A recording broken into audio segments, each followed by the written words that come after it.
안녕하세요. 올로버 NFL 김민준. 유재경입니다. 네. 올 시즌 이제 처음으로 프리뷰를 해보는 것 같습니다. 슈퍼볼 50불에 대한 프리뷰를 이제 시작을 해보도록 하겠습니다. 벌써 이제 슈퍼볼 한 경기만 남았어요. 시간이 음, 정말 빠르게 갑니다. 뭐 이번 프로볼도 좀 색다른 방식, 뭐 색다른 룰로 또 팬들에게 많은 재미를 줬던 것 같더라고요. 그래서 슈퍼볼이 좀 기다리기가 힘드신 분들, 이번 주말에 음, 좀 시간이 남으시는 분들은 뭐 쿠팡이나 게임 패스 등을 통해서 프로볼도 한번 봐보시면 재밌을 것 같고, 또 이 양 팀의 뭐 정규리그 명경기라던가 뭐 플레이오프 과정에서 좀 못 보셨던 경기들이 있다면 음, 그런 것들을 좀 보면서 시간을 보내고 이제 월요일 아침에 슈퍼볼을 맞으면 어떨까 하는 음, 뭐 개인적인 추천을 좀 드리겠습니다. 네. 이번 그 슈퍼볼이 애리조나 카디널스의 홈구장 이 스테이트 팜 스타디움에서 펼쳐집니다. 저는 개인적으로 그래서 회사가 그 이제 프로야구 지금 다 캠프를 가 있잖아요. 음, 캠프를 좀 보내줬으면 하는 마음이 좀 있었는데 그런 일이 좀 성사가 되지 않았습니다.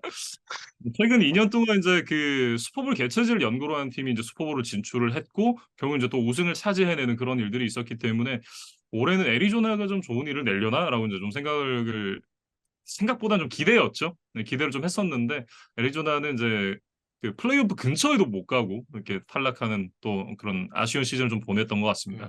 그러니까 뭐 카일러 머리도 부상 때문에 제 모습을 못 보여줬고 킹스버리 감독도 아마 해임이 됐을 거예요. 네, 제가 그렇게 알고 있는데 여러모로 좀 내용을 겪었던 카디널스의 올 시즌이었고 결국 이제 자신들의 안방을 다른 팀들에게 좀 내주면서 그들의 축제를 좀 지켜볼 수밖에 없는 상황이 됐습니다. 네. 내년에는 이제 얼리전트 스타디움 그리고 내후년에는 이제 그 뉴올리언스의 이 슈퍼돔에서 시저 슈퍼덤, 네. 네, 시저스 슈퍼돔에서 경기가 펼쳐질 예정이고요.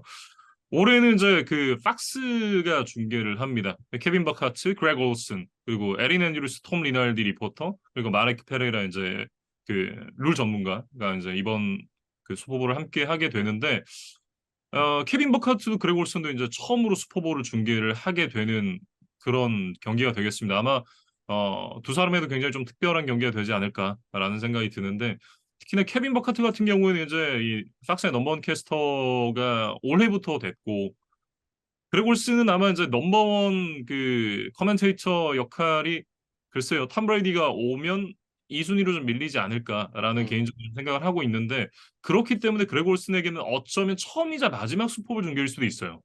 음. 그래서 뭐 두 사람 모두에게 아주 의미가 있다고 봐야겠어요. 그래서 음, 뭐 기존에 해왔던 인물들에 비해서는 다소 어떤 중계진의 무게감이나 인지도는 다소 떨어지는 감은 있지만 그래도 음, 또 뭐 잘하시는 분들이니까 이 음. 원어로 들으시는 분들도 아마 좋은 중계를 들으실 수 있을 것으로 생각이 됩니다.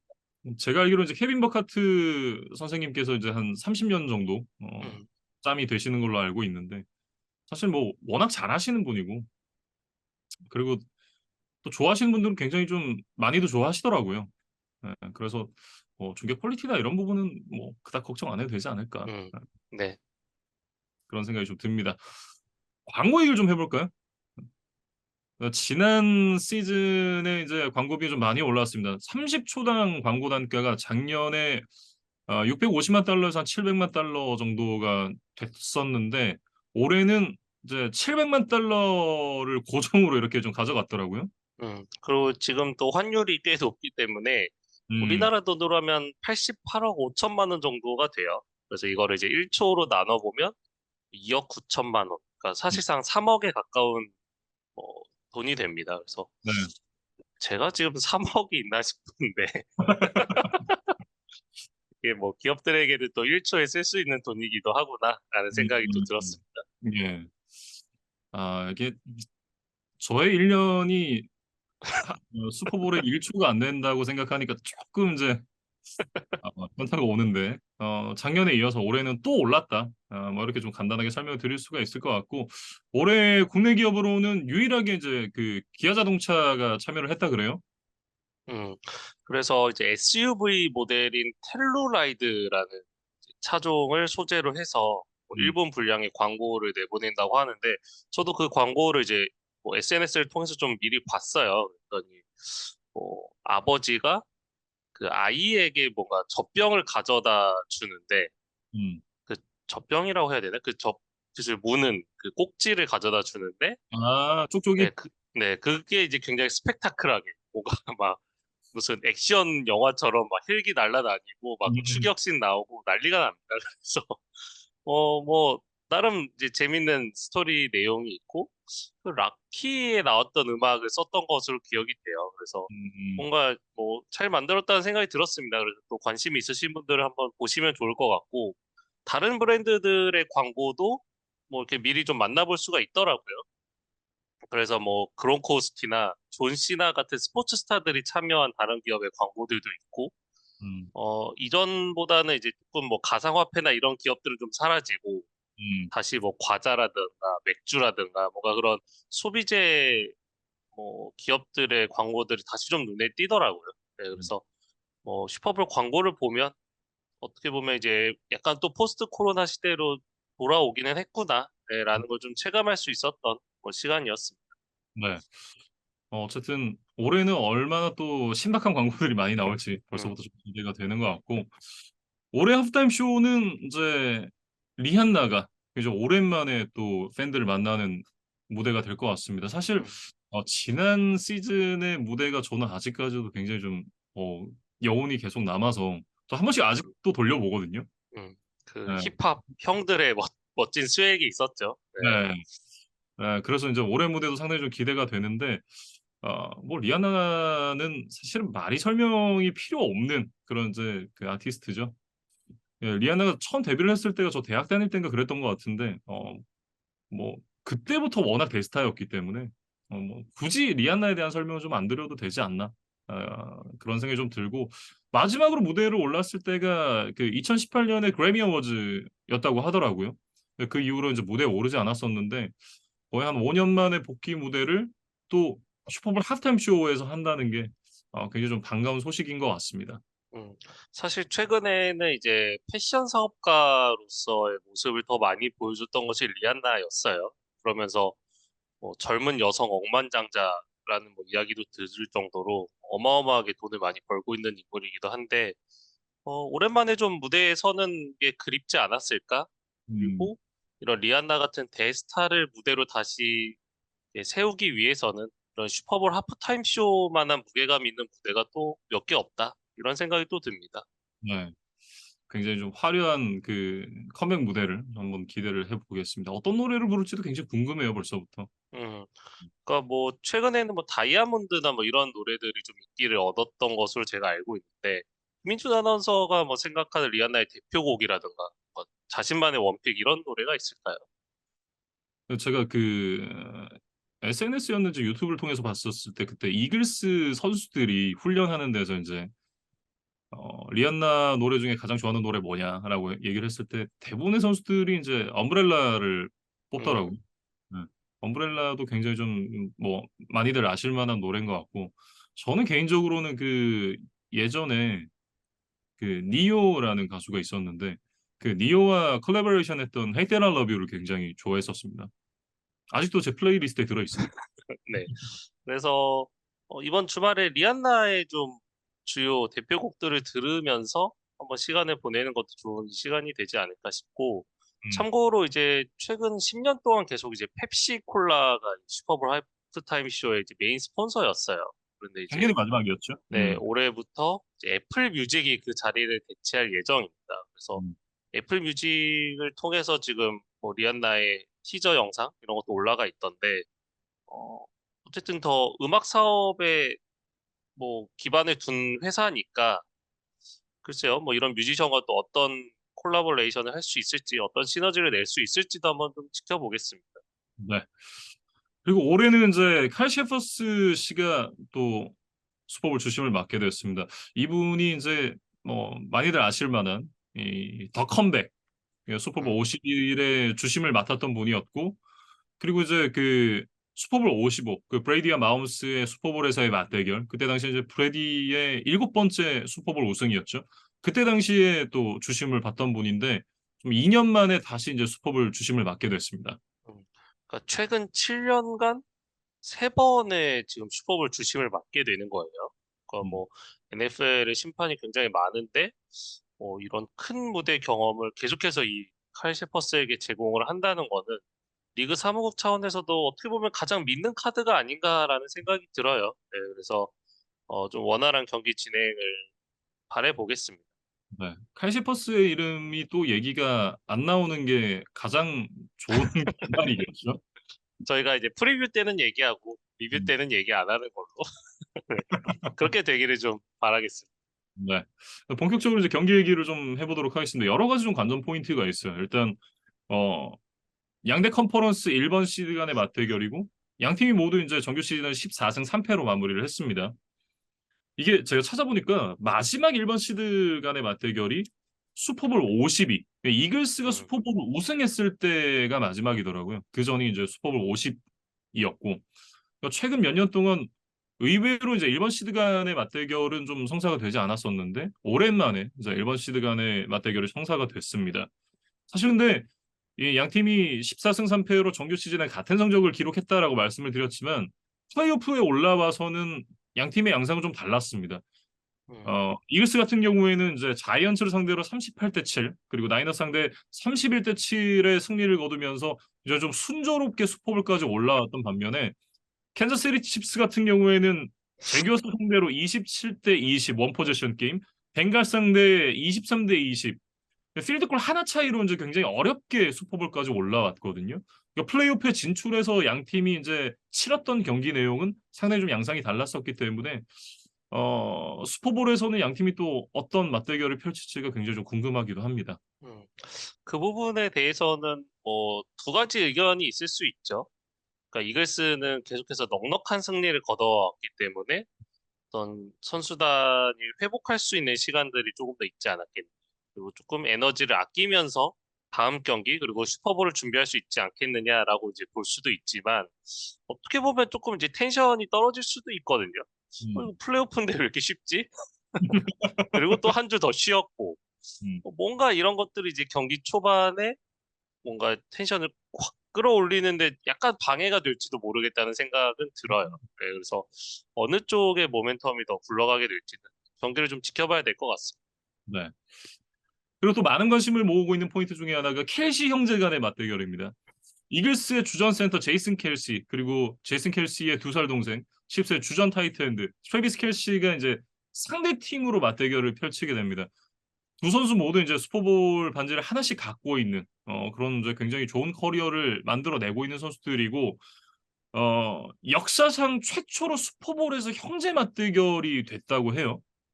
정확히는 형제 선수 맞대결이 이제 처음인 거고 뭐한 10여 년 전에 이제 그 하바 감독 간에 이제 형제 감독 맞대결은 있었죠. 네, 근데 이제 맞아요. 선수로서는 이 켈시 집안이 이제 처음으로 그 영광을 얻게 됐고 음, 제이슨 켈시가 얘기를 했었나요? 뭐 내가 이길 수도 있고 트래비스가 이길 수도 있겠지만 결국 우리 어머니가 반지 하나를 더 얻는다는 거는 뭐 확정된 사실이다. 뭐 이런 이제 뉘앙스의 농담을 했던 것으로 기억이 돼요. 그래서 음, 어머니 입장에서도 이제 모두를 응원할 것 같고 패한 쪽의 아들에게는 조금 더 이제 좀 이렇게 챙겨주고 싶은 마음이 드시겠지만 음, 어쨌든 둘 다 슈퍼볼 반지 하나씩은 갖고 있잖아요. 네, 그러니까 그렇죠. 조금은 더 마음 편하게 보셔도 되지 음, 않을까라는 좀 말씀을 전해드리고 싶습니다. 네. 그리고 이제 이 두 형제를 모두 제자로 둔 앤디 리드 감독 얘기도 좀 해야 될 것 음, 같은데 이글스에서 이제 14년 동안 감독을 한 이후에 그리고 이제 캔자스시티 칩스로 건너와서 또 장기 집권을 하고 있는 앤디 리드 감독입니다. 앤디 리드 감독의 이제 성과들을 좀 살펴보면 일단 이글스에서 14년 동안 9번의 포스트시즌 진출, 5번의 컨퍼런스 챔피언십 진출, 우승은 없었지만 슈퍼볼도 한 번 진출을 했었던 그런 이제 커리어를 만들어냈었고 그리고 이제 그 캔자스시티 칩스로 건너와서는 더욱더 대단한 커리어를 만들어내고 있는데 10년 동안 9번의 플레이오프 진출, 최근 5년 연속 컨퍼런스 챔피언십 진출, 최근 4년 동안 3번의 슈퍼볼 진출, 한 번의 우승을 만들어냈습니다. 사실상 이제 왕조라고 얘기를 해도 지나치지 않을 정도의 커리어를 지금 만들어내고 있는 앤디 리드 감독이고 앤디 리드 감독이 처음으로 지휘봉을 잡았던 필라델피아 이글스 그리고 현재 지휘봉을 잡고 있는 캔자스시티 칩스 간의 맞대결이기 때문에 이 부분도 주목해서 보시면 상당히 좀 재미가 있을 것 같아요. 음. 그러니까 리드 감독이 이글스에서 우승을 만들어내지는 못했지만 지금까지도 이글스 프랜차이즈 최다승 감독으로 남아 있어요. 정규리그 130승이거든요. 네, 그리고 이제 칩스에서는 정규리그 117승에 세 번째 슈퍼볼 진출을 만들어냈는데 뭐 양 팀 모두에서 뭐 팀 자체 명예 전당에 올라가도 뭐 전혀 이상하지 않은 감독이 됐어요. 네, 근데 어쨌든 지금은 칩스 소속이니까 칩스의 우승을 위해서 또 최선을 다하지 않을까 그런 생각을 해봅니다. 네. 그리고 이제 만약에 여기서 슈퍼볼 우승을 또 한 번 하게 되면 사실 이제 그 앤디 리드 감독 같은 경우에 우승을 한 번 하기 전까지 이 또 포스트 시즌만 가면 새 가슴이 된다. 약간 이런 평가들이 많았었거든요. 음, 근데 그런 평가들이 슈퍼볼 한 번 우승을 한 다음에 어느 정도 좀 지워졌고 여기서 슈퍼볼 우승을 하나를 더 추가를 한다 그러면 이제는 그 NFL 역사에 이름을 남긴 명 감독들과 좀 어느 정도는 어깨를 나란히 할 수 있는 그런 레벨까지 좀 올라가지 않나 그런 음. 생각도 개인적으로 좀 듭니다. 네, 그리고 이제 저희가 여러 차례 정규 시즌에도 얘기했지만 타이릭 힐이 없는 상황에서 다시 한번 슈퍼볼에 진출을 했기 때문에 음.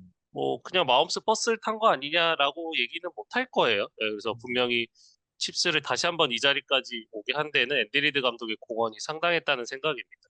그리고 이제 또 하나 짚어봐야 될 포인트는 역시나 이제 쿼터백입니다. 뭐 미식 축구라는 종목이 역시나 쿼터백을 빼놓고 얘기할 수 없는 종목이잖아요. 이번 슈퍼볼에서도 또 하나 이제 재밌는 그런 기록이 세워졌는데 역대 최초로 흑인 쿼터백 간의 이 선발 맞대결이 또 성사가 됐습니다. 최근 몇 년 동안 이제 이 흑인 쿼터백이 많아지긴 했습니다만 역시나 이 쿼터백이라는 포지션은 아직도 이제 백인의 포지션이다라는 그런 이미지가 좀 강한 그런 색채가 좀 남아 있고 어, 지금 이제 리그에서도 뛰는 선수들을 보면 여전히 백인 쿼터백들이 더 많습니다. 그런 음, 상황에서 이 두 흑인 쿼터백 간의 맞대결은 굉장히 좀 역사적인 일이지 않나 그런 생각도 좀 들고요. 음. 이것도 이제 바뀐 시대상을 보여주는 것 중에 하나가 아닌가 이런 생각이 들고 뭐 음, 두 선수 모두 뭐 패싱 능력이나 뭐 발을 활용하는 능력 이런 것들이 다 뛰어난 선수들이기 때문에 뭐두 선수 모두 지금 부상 여파를 안고 있는 게 다소 변수기는 해요. 그래서 어떤 그렇습니다. 선수가 더 컨디션 관리를 잘해서 이 슈퍼볼 무대에 올라오느냐 이것들이 좀 음, 관건이 되지 않을까. 그리고 아무래도 좀 마움스가 지고 있는 부담감 해줘야 된다는 어떤 책임감은 더 강하다고 봐야겠죠. 음. 그래서 마움스가 풍부한 이 슈퍼볼 경험을 큰 무대에서 얼마나 잘 보여줄 수 있을지 한번 지켜보겠습니다. 네. 사실 저는 부상적으로도 더 부담을 지고 있는 쪽은 패트릭 마홈스라고 생각을 하거든요. 음, 제알런 허츠 같은 경우에는 이제 어깨 부상, 이제 던지는 손에 어깨 부상을 입고 있긴 합니다만 사실은 이 선수의 강점은 어깨보다는 발에 있는 선수고 반면에 이제 패트릭 마홈스 같은 경우에는 어깨도 물론 좋지만 이 선수의 강점은 스크램블링 능력에 있는데 그 부분이 제한이 됐잖아요. 그런 부분을 생각해 보면 이 부상에서도 조금 더 부담이 있는 쪽은 사실은 패트릭 마홈스일 수밖에 없다. 그러니까 음. 그런 부분이 2주의 휴식을 가지는 동안 얼마나 많이 회복이 됐을지 이런 부분도 한번 경기를 들어갔을 때 지켜봐야 될 부분인 것 같습니다. 이야기가 나온 김에 이제 부상 리포트로 좀 자연스럽게 넘어가 음, 보면 일단 마홈스가 풀 프랙티스에 참여를 했다라는 이제 소식은 들려왔어요. 네, 네. 그래서 뭐 당장 출전에 대한 문제가 있거나 그러지는 않을 겁니다. 네, 근데 음, 쿼터백이라는 포지션이 워낙 중요하다 보니까 조금 몸 상태가 좋지 않아도 이제 훈련에 100% 참여할 수밖에 없기는 했겠죠. 그래서 어느 정도의 몸 상태일지를 좀 봐야 될 것 같고 일단은 칩스 쪽에서는 미콜 하드먼이 지난 컨퍼런스 챔피언십에 잠시 모습을 드러냈지만 다시 한번 IR 리스트에 올라가면서 슈퍼볼엔 좀 나서지 못할 것으로 보여요. 그리고 이제 네. 코너백 르제리어스 스니드도 훈련에 좀 참가가 제한되고 있다. 이런 음, 부분들이 좀 이슈고 그리고 이글스 같은 경우는 이제 라이트 태클 레인 존슨이 지금 훈련에 다소 제한적으로 참가를 하고 있다 정도가 음, 주전급에서는 이슈가 되는 사항인 것 같아요. 그래서 네. 전체적으로 살펴보면 정말 키플레이어가 부상으로 아예 나오지 못하는 좀 안타까운 소식은 없을 것 같다. 네, 음, 물론 개개인의 선수들의 몸 상태는 100%가 아닐 수 있겠지만, 그래서 그 부분은 이 미식 축구를 사랑하는 팬들에게는 굉장히 다행인 소식이겠다라는 음. 말씀을 좀 전해드리고 싶었습니다. 그리고 이제 지난 그 컨퍼런스 챔피언십에서 이 주주 스미스 슈스터라든지 캐드리스 토니 이런 선수들이 좀 어, 부상으로 많이 소화를 못했잖아요, 스냅을. 네, 그러면서 마르케스 발데스 캔틀링에게 좀 이 과도한 부담이 좀 주어지는 물론 이제 발데스 캔틀링이 훌륭하게 그 역할을 수행해내긴 했습니다만 슈퍼볼에서도 이제 마르케스 발데스 캔틀링이 좀 해줘야 되는 부분이 많지 않을까 뭐 이런 생각도 좀 들고요. 뭐 얘기 나온 김에 키 플레이어도 한번 좀 살펴볼까요? 음. 뭐 제 임의대로 그냥 뽑은 건데 음, 뭐 나름의 이유를 좀 곁들여 보겠습니다. 그래서 칩스 같은 경우에는 이제 여전히 패싱 공격에 좀 많이 치우쳐져 있기 때문에 음, 이런 큰 무대에서 얼마나 공격 밸런스를 끝까지 잡으면서 갈 수 있느냐가 저는 이제 주요 포인트라고 봐요. 그래서 마홈스나 뭐 말씀해주신 마르케스 발데스 캔틀링 이런 선수들 당연히 중요하지만 지금 주전 러닝백 역할을 해주고 있는 아이지아 파체코가 어느 정도의 퍼포먼스를 보여줄 수 있느냐. 그러니까 음, 얼마나 마홈스가 공을 믿고 건네줄 수 있느냐, 얼마나 생산성을 보여줄 수 있느냐가 좀 관건이 되지 않을까 싶어요. 그래서 네. 사실 제기어스와의 디비저널 라운드에서 거의 100야드 가까이 달려주면서 굉장히 좋은 모습을 보여줬거든요. 그래서 그에 근접한 모습을 보여줄 수 있다면 뭐 마홈스나 MVS 모두 좀 편안하게 남은 경기를 치를 수 있지 않을까 이런 생각이 들어서 파체코를 좀 선정을 해봤고 이글스는 사실 핫산 레딕을 포함한 뭐 프런트 세븐에 위치한 모든 선수들을 한번 이제 꼽아봤어요. 그래서 이글스가 지금 이번 시즌에 70개의 색을 기록을 했습니다. 팀 전체적으로. 근데 이게 리그에서는 압도적인 1위예요. 2위 칩스가 55개였으니까 무려 15개 차이죠. 그리고 이게 통산 NFL 기록으로 살펴봐도 그 어마무시한 수비를 보여줬다는 84년 베어스의 72개, 그 다음에 89년 바이킹스의 71개에 이어서 역대 3위 기록입니다. 그러니까 정말 이글스가 대단한 시즌을 보냈는데 선수 개인으로 봐도 지금 리그 전체 2위를 기록했던 핫산 레딕이 16개, 음, 그리고 제이본 하그레이브, 조시 스웨트, 브랜든 그레엄 이게 두 자릿수 이상을 기록한 선수들이 모두 총 4명이거든요. 네. 그래서 마움스 입장에서 지금 한두 명만 주시해서는 뭐가 제대로 안 되는 상황. 그러니까 음, 모든 선수들이 나를 언제든지 쓰러뜨릴 수 있고 언제든지 압박할 수 있다는 좀 프레셔를 느끼고 있을 거예요. 네, 그래서 그런 부분들을 오펜시브 라인과 함께 얼마나 슬기롭게 헤쳐나갈 수 있느냐가 좀 포인트가 되지 않을까 싶습니다. 저도 약간 비슷한 느낌이에요. 양 팀 모두 결국은 뭐 스킬 플레이어진이나 뭐 세컨더리나 이런 부분 다 중요하지만 저는 이번 슈퍼볼만큼 라인이 중요한 슈퍼볼은 좀 많지 않았던 것 같다라는 생각이 드는 게 특히나 이제 그 앞서 패트릭 마홈스의 부상 얘기도 잠깐 했었지만 얼마나 스크램블링 능력이 돌아왔을지 알 수 없고 그렇다라고 하면 이제 그 조금 빠른 릴리즈와 함께 정확한 패스를 좀 날려야 되는 그런 상황인데 그러니까 스크램블링 능력이 제한되는 상황에서 이글스의 지금 이 수비가 굉장히 강력하잖아요. 그러니까 칩스의 오라인이 얼마나 버텨줄 수 있을 것인가. 이 부분이 굉장히 좀 중요한 포인트가 될 것 같다라는 생각이 들고요. 결국 가장 중요하게 좀 봐야 되는 부분은 칩스의 오라인과 이글스의 D라인의 맞대결이 될 것 같다. 저는 개인적으로 좀 그런 생각을 갖고 있습니다. 음. 그리고 이제 이 슈퍼볼 하면 또뭐 재밌는 징크스들이 많죠. 어떻게 음, 보면 경기를 준비하는 시간도 많다 보니까 뭐 언론이나 뭐 팬분들께서도 이제 그런 재밌는 징크스들을 많이 찾아내시는데 음, 저희도 그 얘기를 몇 가지 좀 말씀드리면 더 흥미롭게 보실 수 있지 않을까 싶어요. 그래서 사실 이 슈퍼볼 우승과 관련한 징크스의 대표적인 것이 정규리그 MVP가 속한 음, 팀은 우승을 못한다라는 징크스가 있어요. 이게 지금 1999 시즌 커트 워너 이후로 계속 이어지고 있는데 이번에 또 마음속에 MVP를 받았잖아요. 그래서 이게 그렇죠. 좀 칩스 입장에서 좀 껄끄러운 뭐 사실이 될 것 같고 음, 이거보다 더 강한 게 정규리그 패싱 야드 1위를 기록한 쿼터백을 보유한 팀은 역대 슈퍼볼에서 우승한 적이 없습니다. 그렇죠. 네, 그러니까 사실은 뭐 과거에는 뭐 러싱 공격이 더 대세였기 음, 때문에 뭐 패싱 기록이 크게 중요하지 않았다고 생각할 수 있더라도 어떤 최근에는 분명히 이제 패싱 게임의 비중이 높아졌잖아요. 그럼에도 불구하고 이 징크스가 안 깨졌다는 건 좀 저는 의외이기는 했어요. 근데 이게 말씀해주신 두 개 기록을 지금 패트릭 마홈스가 다 갖고 있잖아요. 네, 맞습니다. 이 징크스가 굉장히 좀 그 저주 스택이 두 번 쌓인 거거든요, 음, 마홈스한테. 예, 이 두 번의 스택을 이겨내고 패트릭 마홈스가 또 두 번째 반지를 차지할 수 있을지 이런 부분도 굉장히 좀 궁금해지고 그리고 이제 코인 토스도 굉장히 중요합니다. 최근 8번의 슈퍼볼에서 코인 토스를 이긴 팀이 모두 졌습니다. 이것도 굉장히 좀 흥미로운 징크스예요. 어쨌든 코인토스를 이긴 팀은 보통 이제 디퍼를 선택을 하죠. 그러니까 그렇죠. 전반에는 수비를 먼저 하겠다. 그러니까 킥오프를 먼저 하겠다. 음, 그리고 이제 후반전에 공을 먼저 리턴을 받으면서 선공권을 가져가겠다라고 하는 것이 이제 디퍼의 의미인데, 음, 글쎄요, 이거는 뭐 어떻게 설명해야 될지 모르겠습니다. 근데 일반적으로 이제 디퍼를 하는 것이 유리하다고 알려져 있으니까 모든 팀들이 지금 디퍼를 선택하고 있는데 계속해서 지고 있단 말이에요. 음, 그래서 이쯤 되면은 코인토스에서 이긴 팀이 과감하게 전반전 선공권을 가져가 보는 거는 어떤가라는 생각이 음, 들고, 물론 뭐 제가 그 8번의 슈퍼볼 경기를 다 분석해 본 건 아니지만 가끔 이제 팀들이 그런 선택을 하잖아요.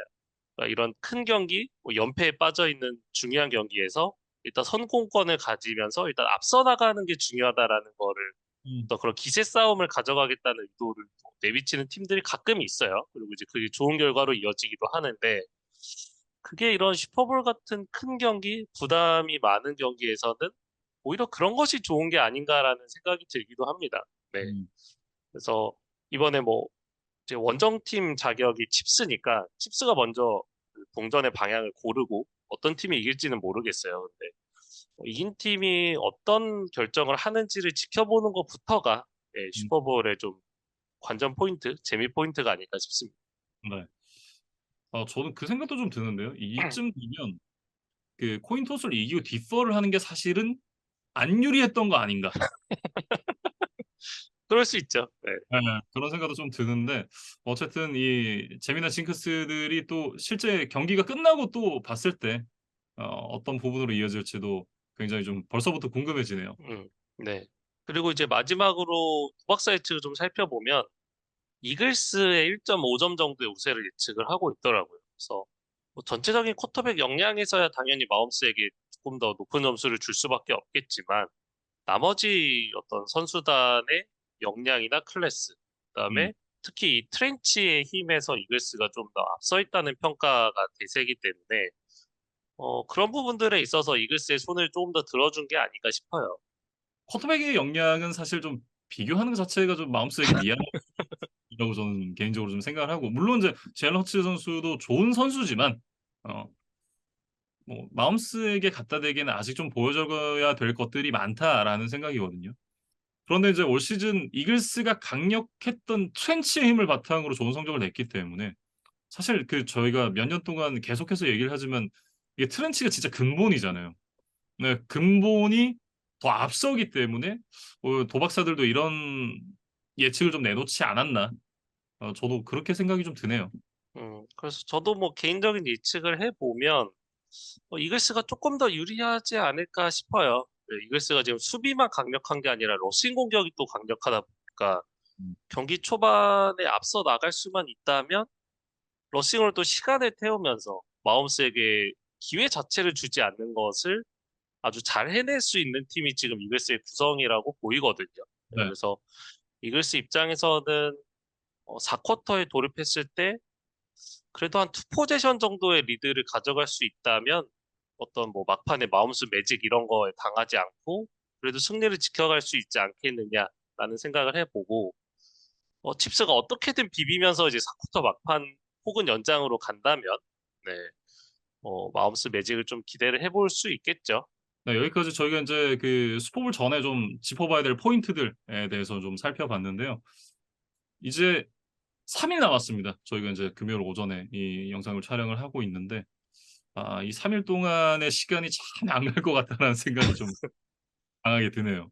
음, 그래서 뭐 슈퍼볼은 늘 축제입니다. 네, 그리고 코로나가 완전히 끝난 거는 아니지만 음, 뭐 다소 좀 완화가 되고 있고 뭐 일부 상황에 따라서는 또 마스크를 착용하지 않아도 되는 뭐 그런 이제 정책들도 발표가 됐더라고요. 그래서 서울이나 뭐 그런 이제 몇몇 도시에서 이런 슈퍼볼을 단체 관람할 수 있는 뭐 술집이나 뭐 그런 것들이 있기도 한 것으로 알고 있는데 뭐 팬분들께서도 다양한 방법으로 다양한 사람들과 이번 슈퍼볼을 즐기시기를 바라보겠습니다.